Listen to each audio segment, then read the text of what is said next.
안녕하세요, 일렉트로캠입니다. 오늘은 크게 한 두 가지를 다뤄볼까 하는데요.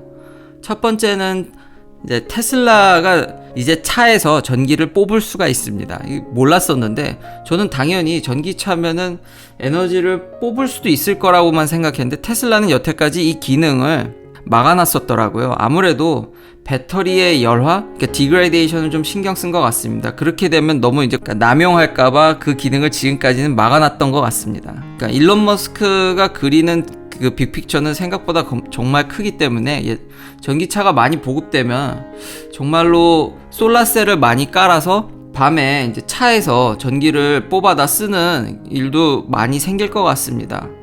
대략적으로 저희 집 전기 사용량을 보면은 테슬라 모델 3를 풀로 충전하면 못해도 이틀은 견디겠더라고요. 그리고 전에 구독자님께서 토륨 원전에 대해서 한번 알아봐 달라고 해서 미국의 에너지 플랜과 함께 전반적으로 알아보려고 합니다. 엊그제 이런 기사가 떴는데요. DOE에서, 그러니까 디파트먼트 에너지죠. 그러니까 미국의 에너지를 총괄하는 정말 주요 기관인데 여기서 최근에 수천억의 연구비를 승인했습니다. 며칠 전에. 앞으로 계속 그 원전을 개발하겠다는 의지가 보입니다. 자세한 얘기를 시작하기 앞서 간략하게 이 슈퍼차저 데이터도 요즘 찾아보고 있는데 정말 전기차가 미국에 많이 팔리다 보니까 유럽에도 많이 팔렸죠. 이번 바이러스 사태가 나니까 중국도 그렇고 미국, 유럽, 그러니까 중국이 먼저 사태가 안 좋아졌다는 걸 알 수 있죠. 슈퍼차저 가동률이 이렇게 떨어집니다. 반면에 중국을 제외한 아시아는 아직 보급이 많지 않아서 그런지 이 내려가는 정도가 크지 않네요. 정말 슈퍼차저만 봐도 세상이 어떻게 돌아가는지를 알 수 있는 것 같습니다. 그 승인된 프로젝트를 보면은 사실상 미국이 그렇다고 해서 뭐 원전으로 엄청나게 생산하겠다는 건 아니고요. 이제 큰 빅픽처는 이렇습니다. 이 미국의 2050년까지 에너지 플랜인데요. 보시면 코어가 이제 석탄이 미친 듯이 내려가지만 포기하지 않고요. 뉴클리어도 살짝 주는데 여전히 포기하지 않습니다. 2050년까지. 물론 상당수의 에너지는 내추럴 가스와, 그러니까 넘쳐나는 셰일 가스와 리뉴어블 에너지죠. 리뉴어블 에너지에서도 보면은 솔라셀이 지금 압도적으로 많습니다. 뭐 윈드도 좀 있고요. 솔라셀 같은 경우는 지금 여기인데 앞으로 거의 10배를 더 늘릴 생각입니다. 물론 2050년까지요. 그러니까 아마 테슬라의 저런 전기차의 기능들이 유용하게 쓰일 것 같습니다. 이런 빅픽처에서 보면. 근데 역시나 2050년까지 여전히 뉴클리어 파워 플랜트를 가져갈 생각이기 때문에요. 그러니까 연구비를 쓰는 게 이해가 되고 그 연구비의 내용을 보면 표가 작고 더 안전하고 싼 것에 초점이 맞춰져 있습니다. 이거를 이제 모듈러 폼 리액터라고 부르더라고요. 지난 영상에서도 이제 말씀드렸듯이 원전이 절대 싸지가 않습니다. 근데 이게 좀 재미난 게 가격은 비싼 편이 아닌데 생산 단가가 그렇게 비싼 건 아닌데 이게 터지게 되면은 큰일이 나죠. 그러다 보니까 그거에 대한 어떤 보험, 뭐 안전장치, 규제 이런 것 때문에 원전이 싼 게 아닙니다. 그러니까 일종의 어떤 사우디의 균형 유가라고 해야 될까요? 원래 생산하는 유가 단가는 엄청 싼데 거기에 나라가 의존하다 보니까 어느 정도 가격이 올라와야지 사우디도 먹고 살지 않습니까?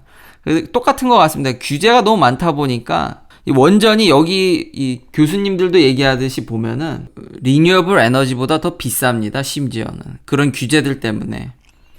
물론 그래도 카본 프리 에너지의 절반을 현재 담당하고 있습니다. 그래서 이 팩토리 빌트 스몰 모듈러 리액터가 중요한 게 가격을 더 다운 시키겠다는 거죠. 원래 이제 뉴클리어 파워 플랜트를 지면은 거기 직접 공사한다든지 그리고 기술자들도 필요했고 전문 관리 인원들도 필요했는데 이거 아예 그러니까 모듈로 다 만들어서 최종 어셈블리만 가서 하기 때문에 특별히 기술자가 필요 없고 관리도 더 이제 쉬워지는 리액터들을 지금 개발하려고 하고 그것보다도 더 이제 현재 이건 진행 중이고요. 지금 현재 사인된 이제 허가가 난 이제 연구는 그거보다 한 번 더 진보된, 그러니까 더 효율도 높고 더 방향은 근데 똑같죠. 더 작고 안전하고 그런 것들입니다. 그래서 언제까지 하냐면 아까 보여드렸듯이 큰 플랜에 2050년까지 뉴클리어를 포기하지 않기 때문에 2035년까지 이제 대략적으로 이제 프로토타입들을 새로운 리액터들을 이제 개발하라고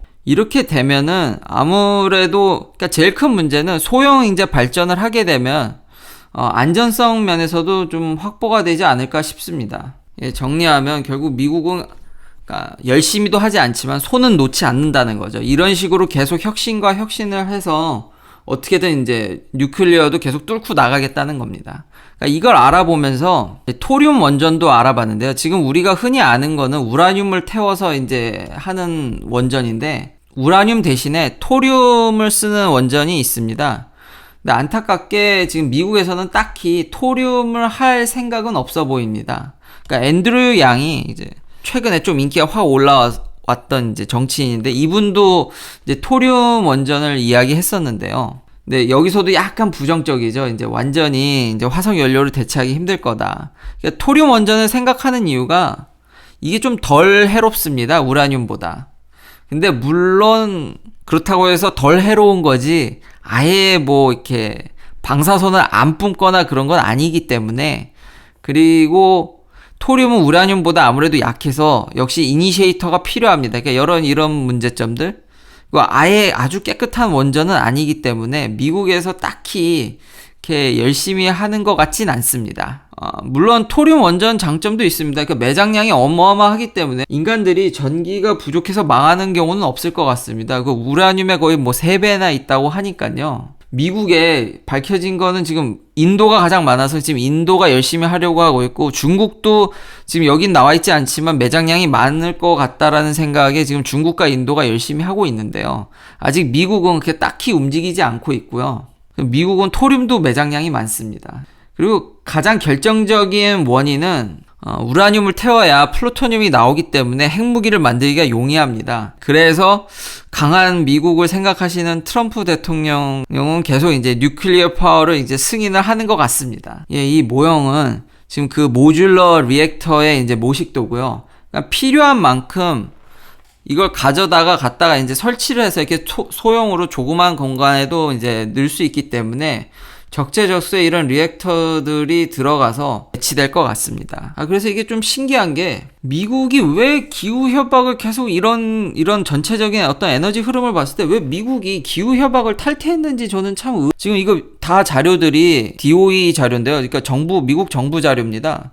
보면 석탄 발전은 2019년에 42년 만에 최저치로 떨어졌고 지난 시간에 제가 말씀드렸죠. 지금 내추럴 가스의 발전을 엄청 올리고 있기 때문에 그 넘쳐나는 셰일 가스로 이제 발전을 하게 되면 석탄 대비 CO2가 반토막 나기 때문에 굉장히 이 카본 에미션을 줄일 수 있거든요. 대통령은 트럼프 대통령이 돼서 우리는 이제 CO2를 엄청 내뿜을 거라고 하지만 아까 그런 미국의 큰 픽처라든지 그리고 지금 이렇게 어쨌든 열심히 하는 건 아니지만 포기하지 않고 그런 규제를 뚫기 위해서 더 싸게 만들려고 뉴클리어 리액터도 계속 개발을 하고 물론 핵무기도 배후에 있지만 그러면 내추럴 가스가 올라가고 코어는 내려가고 지금 뉴클리어 파워 플랜트를 계속 이제 미국이 패권을 잡으려고 계속 올리면은 기후 협약에서 요구한 그런 CO2 감축을 지금 만족해 가고 있거든요. 도대체 왜 나가는지 그냥 정치적인 쇼와 아무래도 그런 카본 크레딧의 영향으로 그 자동차 노조를 생각해서 그런 게 아니었나 싶습니다. 그리고 미국의 어떤 이런 에너지 플랜은 참 리즈너블한 게요. 꼭 그 플랜 밑에 변동성을 주었습니다. 그러니까 만에 하나 가스나 오일의 프라이스가 낮으면은 좀 더 화석연료를 태우는 쪽으로 가고 너무 이제 비싸면은 리뉴어블 에너지를 더 밀어붙인다는 어떤 변동 폭을 줬습니다. 그러니까 이런 큰 그림을 봤을 때 미국은 물론 이제 아예 법으로 CO2가 유해하다고 정해놔가지고 이제 미국도 안 할래 안 할 수는 없지만 가격도 고려하면서 전반적으로 잘 이렇게 밸런싱이 됐다고 해야 될까요? 그러니까 플랜이 굉장히 에너지를 안정적으로 수급할 수 있는 플랜으로 보여집니다. 그러니까 딱히 탈원전을 할까요? 강력한 드라이브도 아니지만 적당히 그 CO2도 줄여가면서 에너지도 여러 곳에서 이제 받아서 2050년까지 석탄은 매우 많이 줄이지만 여전히 가져가거든요. 그러니까 여러 군데에서 발전을 해서 굉장히 안정적으로 수급해 가겠다는 것으로 보여집니다. 그래서 여기 플랜에 보면은 그것에 따라서 어떻게 뉴클리어 파워 플랜트를 이제 없애고 이제 퇴역시키고 할 건지에 대해서도 이게 조정이 있습니다. 그러니까 레퍼런스는 아예 없애는 게 아니라 일정 한 20% 정도는 꾸준히 가져가려는 듯이 보입니다. 물론 그래도 대세는 솔라셀이 한 축이기 때문에 이번에 테슬라의 어떤 그런 기능들이 잘 복합적으로 이루어져서 나중에 진짜 테슬라가 발전소 시장까지 진출하는 거 아닌가 모르겠습니다. 시청해주셔서 감사합니다. 구독, 좋아요 부탁드립니다. 내일도 테슬라 관련 이야기들로 찾아뵙겠습니다.